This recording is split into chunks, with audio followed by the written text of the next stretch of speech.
Yummy and tasty beetroot halwa చేసుకోవడానికి ముందుగా ఒక కడాయిలో నెయ్యి వేసుకొని దాంట్లో ముందుగానే గ్రేట్ చేసి పెట్టుకున్న బీట్రూట్ మరియు ఒక క్యారెట్ను వేసుకొని 10 నిమిషాల పాటు మగ్గనివ్వాలి.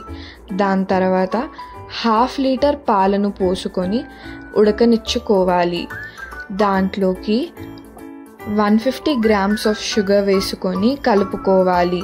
మిక్సీలో కాజు మరియు ఇలాచీ వేసుకొని తిప్పుకోవాలి. దాన్ని హల్వాలో వేసుకొని కలుపుకోవాలి. కలుపుకున్న హల్వాను 5 మినిట్స్ పాటు మీడియం హీట్పై కుక్ చేసుకోవాలి. అంతే, యమ్మీ and tasty beetroot carrot halwa ready. దీన్ని క్రీమ్తో సర్వ్ చేసుకోవచ్చు.